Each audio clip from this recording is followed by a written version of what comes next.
नमस्कार दोस्तों, आपका वेलकम है अपने यूट्यूब चैनल में स्टॉक टिक्स में। मैं आपका प्यारा दोस्त संदीप। दोस्तों, अभी हम बात करने वाले यस बैंक के बारे में। यस बैंक आपको तो पता ही चल गया है कि सुर्खियां बटोरने में कम नहीं है। अगर यस बैंक का नाम सुनते शायद आपके दिमाग में इस तरह का सवाल या फिर कुछ छवि बन रही होगी, तो सही बात है, क्योंकि वो पूरा ब्लैंक ही होगा। क्योंकि आपको मालूम ही नहीं यस बैंक में हमें सोचना क्या है, आगे बढ़ेगा कि पीछे आएगा, इसके बारे में किसी को कुछ नहीं मालूम। ये कहा किस तरह से मोड़ ले सकता है। तो चलिए हम समय को व्यतीत न करते अभी जानेंगे यस बैंक के आने वाले पड़ाव क्या हो सकते हैं, किस तरह से हमें ये हमारा यहाँ पे प्रॉफिट बनाने के लिए मौके देगा। तो मौके को छोड़ना नहीं है। अगर आप सोच रहे हैं इस बैंक में बने रहने के लिए, तो बने रहिए हमारे साथ और जानेंगे बहुत सारी बातें जिसके कारण हमें समझेगा कि यस बैंक में किस तरह से हमें प्रॉफिट कमाने का मौका मिल रहा है। तो चलिए अभी हम बताते हैं आपको किस तरह से इसमें आपको प्रॉफिट बनाना है। देखिए, 15,000 करोड़ का जो एफपीओ लाए थे, एफपीओ में 15,000 करोड़ में बहुत सारे इन्वेस्टर ने इन्वेस्टमेंट किए, जो कि अच्छी बात है। 15,000 करोड़ का जो इन्वेस्टमेंट है वो आना था, मगर फुल्ली सब्सक्राइब नहीं हुआ एफपीओ। और लगभग टोटल बात करें तो 92.5% का यहाँ पे लगभग उनका जो एफपीओ है सब्सक्राइब हुआ है। और दूसरी बात, एंकर के साथ बात करेंगे, एंकर इन्वेस्टमेंट के साथ बात करेंगे तो लगभग वो 95.5 पर 80% के लगभग यहाँ पे वो सब्सक्राइब हुआ है। तो देखिए, अंडर सब्सक्राइब हुआ है तो इसका मीनिंग क्या हो गया। अंडर सब्सक्राइब इसलिए हुआ क्योंकि दोस्तों वहाँ पे मार्केट में उसकी छवि थोड़ी खराब हो गई है, जिसके कारण थोड़ा सा वहाँ पे हमें प्रेशर देखने मिला, जो कि लोग यहाँ पे सोच में आ गए हैं या सोचने लगे हैं कि ये इस शेयर में क्या करें। देखिए, मेरे को एक क्वेश्चन किया गया था यूट्यूबर के माध्यम से, sir it is the right time to buy Yes Bank on 20 और 19 रुपीज। तो 20 और 19 के बीच में जो लेवल चल रहा था, उन्होंने मुझे पूछा सवाल कि सर मुझे खरीदना ही नहीं। देखिए, अभी मैंने उनको उस समय जवाब दिया था कि आपको वेट करना, ये शेयर और नीचे आएगा, आपको मौका जरूर देगा। उसी उसके दूसरे ही पल आपने देखा होगा 90 रुपीज का जो शेयर था ट्रेड कर रहा हुआ, वो चला आया मार्केट ग्रीन होते हुए भी चला आया, लगभग वो चला आया 14 रुपीज के आसपास की, जो कि एक बड़ी गिरावट हमें देखने मिली यस बैंक में। तो लगभग 50% की गिरावट अगर होती है, अगर 75% की गिरावट अगर एक दिन में होती है, तो हम सोच जाते हैं कि ये शेयर में अभी कुछ बचा ही नहीं है।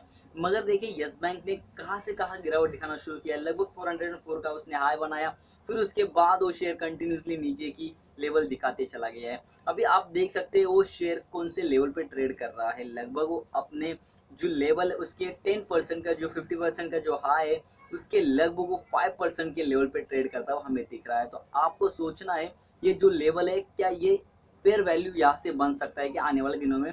जो इंट्रिंसिक वैल्यू वो भी गिरी है इसकी। देखिए, जो इंट्रिंसिक वैल्यू वो भी गिरने के कारण बहुत सारे प्रॉब्लम्स हुए हैं। तो ये हम सोच रहे हैं अभी उसका 404 के बाद में जो लेवल्स दिख रहे हैं हमें, ये क्या अभी शायद यहाँ से दौड़ सकती है क्या। तो अब बात करेंगे हम अक्टूबर 2018 की, अक्टूबर नवंबर की बात करेंगे।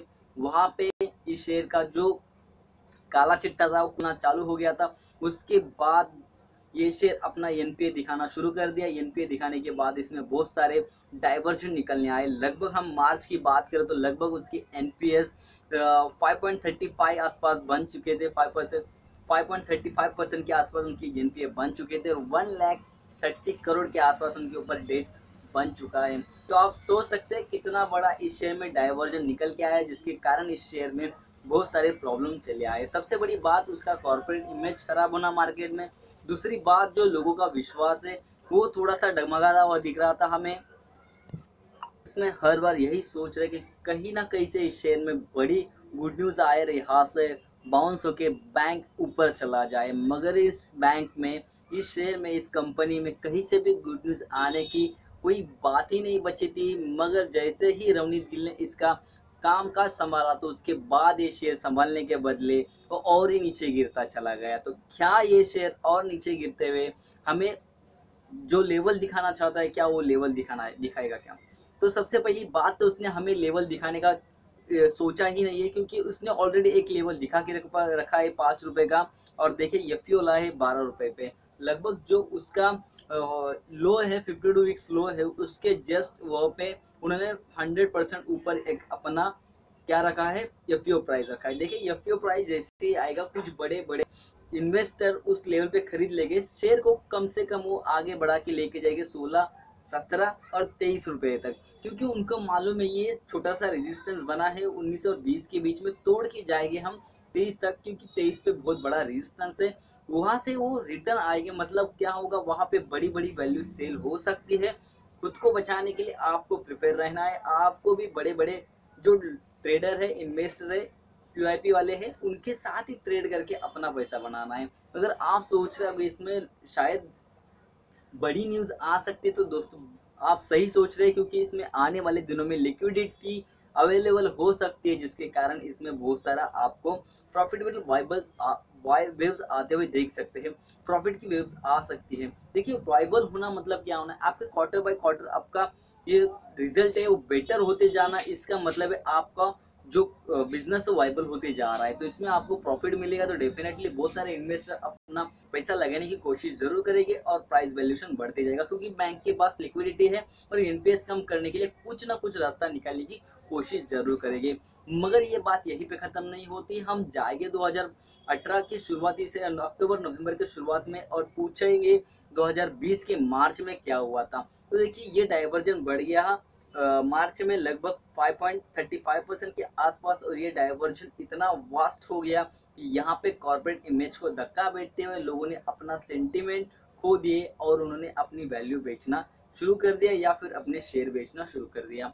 तो क्या ये आने वाले समय में हमें अपना जो अभी एफपीओ है पैसा बना के दे सकता है? कि सबसे बड़ा सवाल ये है, ये पैसा बना के दे सकता है? अगर आप दोस्तों इसमें इन्वेस्टमेंट करना चाहते हैं या फिर लॉन्ग टर्म के लिए बनना चाहते हैं, तो देखिए मैं आपको एक रिस्क लेवल बताऊंगा, रिस्क लेवल के साथ ट्रेड करोगे तो बेहतर रहेगा। देखिए मैं आपको 5 रुपए का बॉटम लेवल नहीं बोलूंगा, आपको मैं 7 रुपए का बॉटम लेवल नहीं बोलूंगा। आपको समझना है यहाँ से 12 रुपए से अगर आप बाइंग किए हो या 14 रुपए बाई किए हो, तो आपको लगभग 3 रुपए के आसपास का आपको समझना है स्टॉप लॉस। तो देखिए ये वैल्यूएशन वहां से बाउंस बैक ले सकता है, अगर बड़ी बड़ी वैल्यूएशन सेल होने के बाद मार्केट में ये जो शेयर बेचे जाएंगे बड़े बड़े इंस्टीट्यूट के माध्यम से, तो यहाँ पे इन्वेस्टर चीप वैल्यूएशन पे शेयर लेने के लिए खड़े हो जाएंगे, रिटेल इन्वेस्टर खड़े हो जाएंगे, जिसके कारण ये शेयर ग्रो करते हुए हमें देख सकता है। देखिए बैंक बड़ी थी मगर कामकाज ठप्पा होने की वजह से उनका प्रॉफिट नहीं आया और डाइवर्जेंस ज्यादा हो गए, तो उनका जो इमेज खराब हुआ, उनके जो डेट उनके ऊपर कर्जा है 1,30,00,000 का, वो भी कम नहीं हुआ। ऊपर से उनके पास लिक्विडिटी का प्रॉब्लम आ गया। आरबीआई ने कई बार स्टे लगा दिया कि इस बैंक में हम ज्यादा आपको पैसा निकालने की अथॉरिटी नहीं देंगे। तो बहुत बार ये होने के बाद भी बहुत सारा प्रॉब्लम्स आई इस बैंक में और बहुत सारे लोग थोड़ा सा निराश हो गए और अपना जो अकाउंट है वो ट्रांसफर करने के पीछे पड़े, किस तरह से हम इसमें से पैसे निकालें। अगर बैंक के पास एनुअली देखा जाए तो डिपॉजिटरी कम आ रहा है, डिपॉजिट कम आ रहा है, तो डेफिनेटली उनका लिक्विडिटी भी कम होने वाला है, क्योंकि जो यूज करने वाले थे प्रोविजन को हटाने में या फिर एनपीएस को कम करने में वो शायद नहीं हो सकता। मगर ये यहाँ पे 3 बातें हैं आपको समझनी है। इनका अगर प्रॉफिट आता है Q2 का अच्छा, दूसरी बात इनके जो डिपॉजिटरी है वो बढ़ते हैं, तीसरी बात इन्होंने जो लोन दिए हैं उनका इंटरेस्ट इनकम बढ़ता है।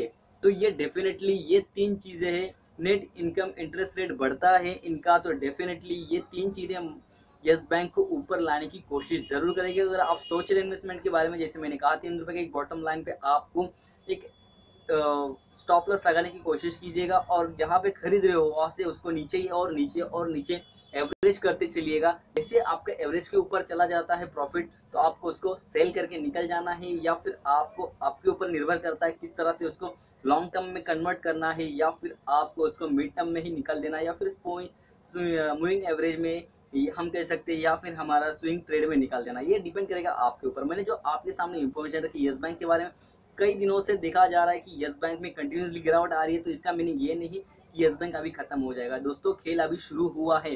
देखिए मैं क्या बोल रहा हूँ, खेल अभी शुरू हुआ है। यस बैंक में बड़े बड़े इन्वेस्टर अपना पैसा लगा रहे क्योंकि चीप वैल्यूएशन पे शेयर मिल रहा है। देखिए हमें याद है आलोक इंडस्ट्री, हमें याद है रुचि सोया, देखिए दोस्तों खत्म हुआ शेयर थे, उनको किस तरह से मैनिपुलेट करके ऊपर लाया गया। मगर दोस्तों ये शेयर ये कंपनी मैनिपुलेट करने जैसी है नहीं, बड़ी कंपनी है। शायद इसमें अगर रिबाउंस आता है तो ये शेयर जिंदा हो सकता है और आपका पैसा बनाने में कोई कसर नहीं छोड़ सकता। मगर 3 बातें मैंने जो बताई आपको ध्यान में रखते हुए उसके ऊपर काम करना है और आपका प्रॉफिट बनाने में आपका सही स्किल यूज करते हुए ट्रेडिंग या फिर आपको इन्वेस्टमेंट करनी है। दोस्तों वीडियो पसंद आया हो तो लाइक कीजिए, सब्सक्राइब कीजिए और दोस्तों के साथ शेयर जरूर कीजिए। थैंक यू दोस्तों।